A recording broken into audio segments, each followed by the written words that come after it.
Je suis Prince Théophile Tatsitsa et nous poursuivons avec notre série, n'est-ce pas, de communication, d'enseignement sur les traditions, le patrimoine, les mystères du savoir et de la connaissance. Eh bien, nous parlons de la culture africaine, nous parlons du savoir africain, nous parlons surtout de la sagesse, parce qu'on est à l'école du village, à l'école cantonale, à l'école traditionnelle, à l'école de la nature, à l'école de la vie. Nous avons, dans les précédentes émissions, au cours, parlé des 5 éléments. On est toujours dans le mystère des 5. Nous avons parlé des 5 amestres, qui sont les découpages de l'année en période de 72 jours. Nous avons parlé des piliers, n'est-ce pas, traditionnels ou des principes traditionnels, les 5 piliers, la justice, l'éducation, le respect de la parole, l'honneur et la solidarité, effectivement. Nous avons parlé des sacrements coutumiers. On a parlé du nom, on a parlé d'éducation traditionnelle, on a parlé de la concession, on a parlé des alliances, on a parlé des hommages. Nous poursuivons, on a parlé aussi au passage des princes de la vie, selon les traditions ou l'historiographie égyptienne. Nous pouvons maintenant, un sujet qui intéresse vraiment, qui intéresse beaucoup de personnes, et nous avons souvent eu l'occasion d'évoquer les 5 catégories de personnes, les 5 types, n'est-ce pas, professionnels reconnus dans les traditions africaines. Parlons des 5 catégories d'expertise, les 5 types ou les 5 espèces de l'humanité. Eh bien, pour dire simple, avant toute chose, dans le fonctionnement et dans l'organisation, dans la gestion des activités au village, on considère que chaque personne qui vient au monde a une mission, ou si ce n'est une mission, des talents précis qui lui permettent de faire avec aisance, de faire dans la joie ce qu'il aura à faire chaque jour. Parce que le travail c'est un devoir pour chaque personne. L'être humain qui vit doit dépenser de l'énergie. Aujourd'hui, on connaît le sport, mais dans le village, le travail, le premier sport pour chacun, le premier devoir pour chacun, c'est de vivre. Parce que chacun doit produire une bonne partie de ce qu'il va consommer, ou de moins une bonne partie de ce que ceux qui viendront après lui ou ceux qui va engendrer vont consommer. Et c'est pour ça que lui déjà, il va consommer ce que ses parents ont produit, et à son tour, il doit également travailler, produire.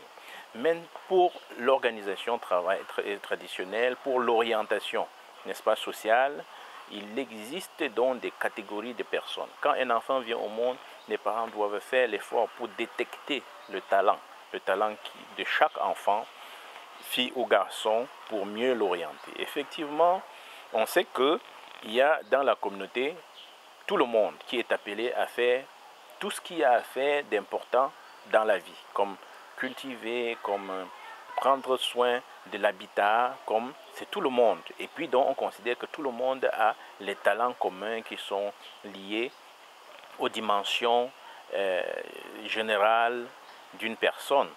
Et ces dimensions de la personnalité, dont chaque personne doit avoir une personnalité commune, une personnalité humaine, qui le définit au-delà de son nom par son aspect somatique, donc physique, son aspect conatif, dont le caractère qu'il a, son aspect cognitif, dont son intelligence, sa dimension affective, dont son attachement, la facilité pour lui à faire des relations, et la dimension spirituelle qui est à la fois ontologique de sa propre vie, des éléments qu'il vit, et même un héritage qu'il reçoit de ses parents.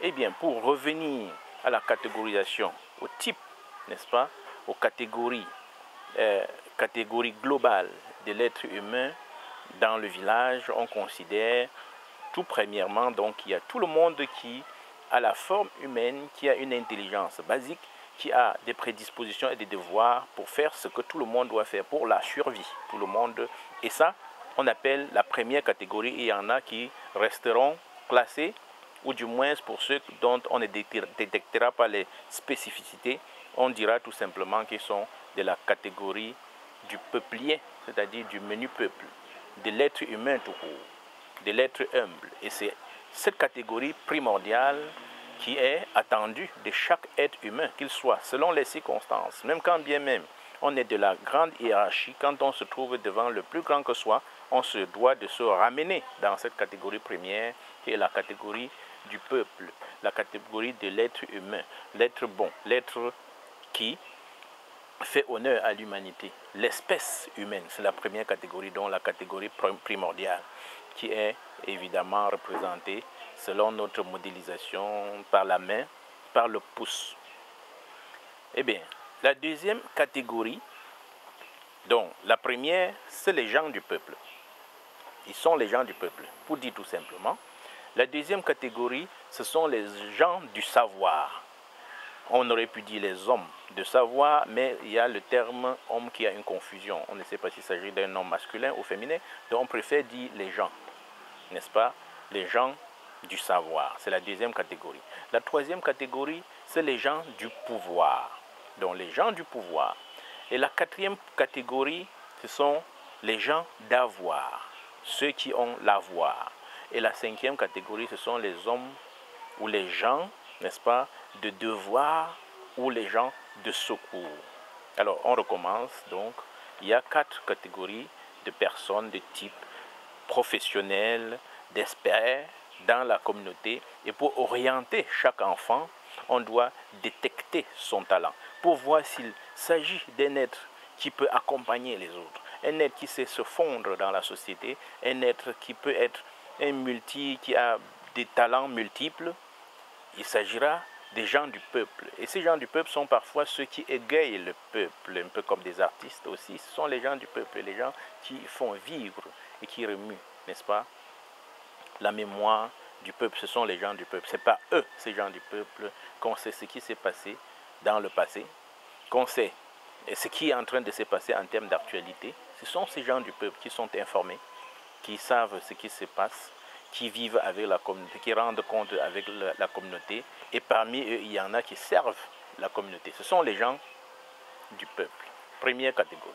Parmi ceux-là, on voit, n'est-ce pas, des informateurs, des personnes qui rapportent, des scribes qui rapportent. C'est des gens qui font vivre la communauté à tout moment.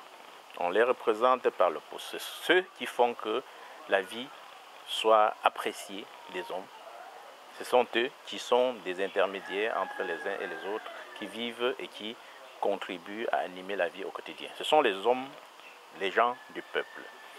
Il y a les gens qui se distinguent parmi les gens du peuple, qui se distinguent pour être les gens de savoir. Les gens de savoir, ils sont représentés par l'index. Ce sont des gens qui ont le doigté, ils ont l'art, ils ont l'expertise, ils ont la connaissance, n'est-ce pas, pratique.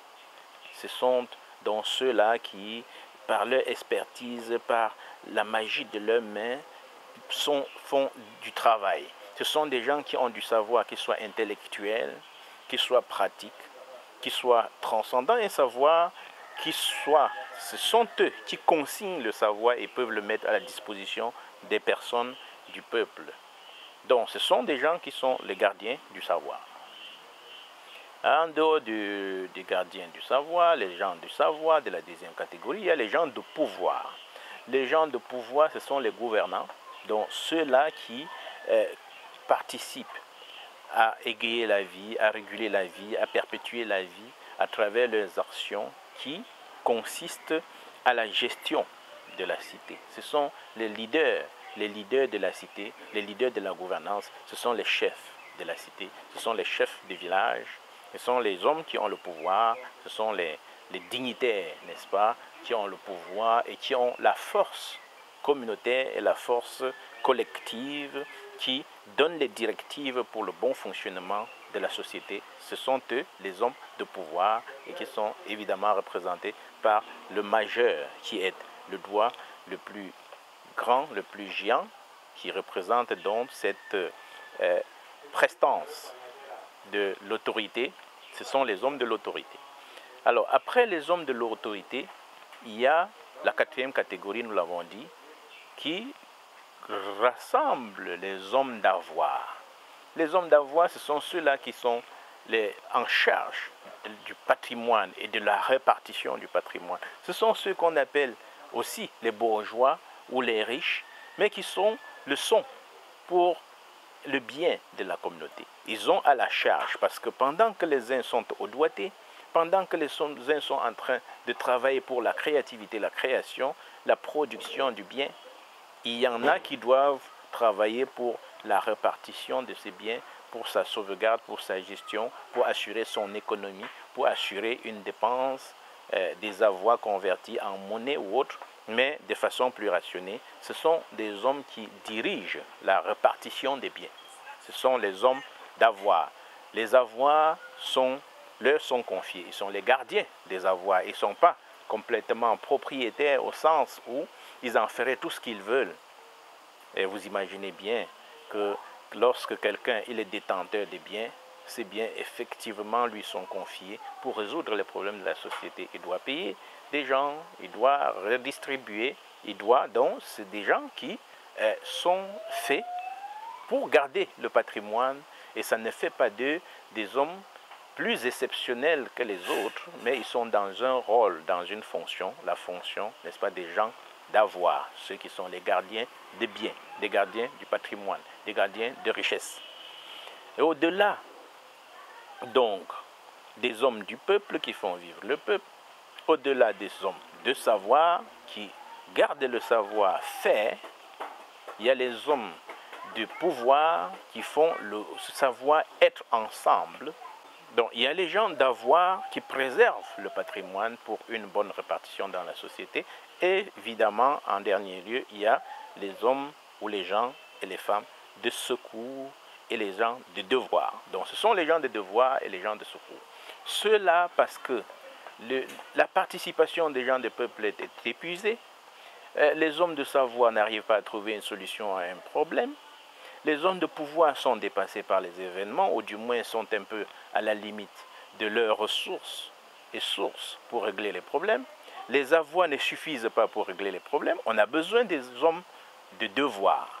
Des hommes de devoir, c'est ceux-là qui, par des voies nouvelles, ce sont les hommes qui font dans la prophétie, donc qui agissent en s'inspirant soit de ce qui s'est passé ou en puisant, n'est-ce pas, dans les ressources insondables qui sont au-delà, hors de portée pour les hommes du peuple, les hommes de savoir et d'avoir, et même d'avoir et de pouvoir.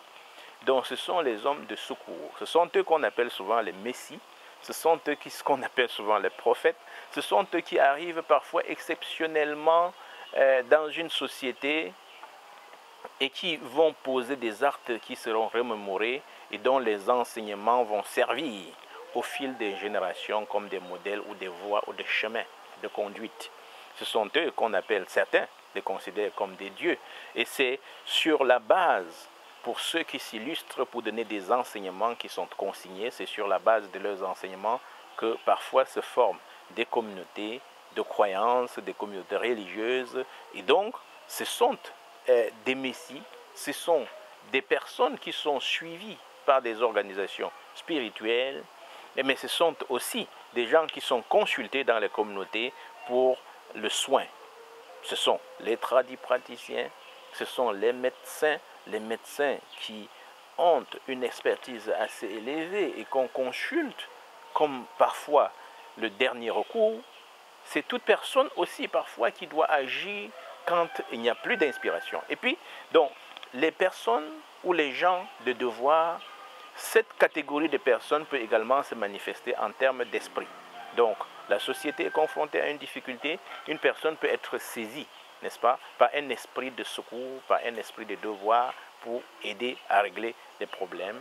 Et lorsque les problèmes dont se ressemblent, on peut faire recours dans l'histoire pour voir ce qui s'est passé. On verra qu'évidemment, à un moment donné du temps, il y a eu un Messie, il y a eu un homme de lumière, un homme éclairé, un être, n'est-ce pas, de devoir qui est venu. Et ce sont des personnes qu'on appelle les notables de Dieu. Parce qu'évidemment, dans le village, on organise, il y a le chef qui représente les hommes de pouvoir, il y a autour de lui les notables qui sont constitués à la fois des hommes d'avoir, les hommes de savoir, mais il y a les personnes qui ne dépendent pas directement ni des notables du village, ni des savants des contemporains, ni des chefs traditionnels et leurs notables, ni même des bourgeois, des grands capitalistes. Ce sont des gens qui viennent, n'est-ce pas, comme des envoyés de Dieu. Les hommes de devoir et les hommes de secours, c'est des gens qui parfois mènent une vie isolés parce qu'ils sont appelés par la mission, ils sont appelés par le devoir de sauver. Et c'est parmi eux qu'on citera des gens comme dans les traditions chrétiennes, musulmanes, des prophètes, ce sont des hommes de devoir. Dans les traditions africaines même, des gens qu'on appelle les notables de Dieu. Et dans d'autres traditions plus anciennes, ce sont les divinités, n'est-ce pas? Ce sont des principautés sur le nom de qui, desquelles des religions étaient fondées. On parlera des Osiris, des gens qui ont sauvé, plus tard des Jésus, dont le modèle ressemble un peu. On parlera dans les autres traditions, n'est-ce pas, des Bouddhas. On parlera des shintoïstes, hein, n'est-ce pas? On ira trouver des hommes de devoir dans chaque communauté. Mais dans chaque village, effectivement, il y a les gens de devoir. Il y a les gens de devoir qui aident à soigner, qui aident à voir. Ce sont des gens de vision. Donc, on aura dans cette émission, dans cette édition, dans cet enseignement présenté les types, les 5 catégories, n'est-ce pas? On est toujours dans notre modélisation à 5, les 5 types de personnes, les 5 types de professions, les 5 catégories de personnes dans la société. Le langage, il n'est pas aussi toujours facile comme on l'aurait souhaité, parce que quand on s'inscrit à l'école du village, c'est pas pour dire les choses n'importe comment, c'est pour dire de manière que chacun puisse se retrouver, comprendre, quel que soit l'endroit où il se trouve, ou le niveau, n'est-ce pas? Et tout le monde, ouvrant son esprit, comprendra ce qu'on dira. Et puis donc, si vous aimez cette partie, vous partagez. Et je voulais dédier cette édition à mon ami Kei, n'est-ce pas, Badia Sei, qui est de la Côte d'Ivoire et qui a bien souhaité, lorsqu'on s'est rencontré à Abidjan en 2018, que je puisse porter les costumes de son peuple. Et c'est ce que j'ai fait pour lui rendre hommage pour cette édition. Voilà, à la prochaine édition. Aimez, entre-temps, partagez.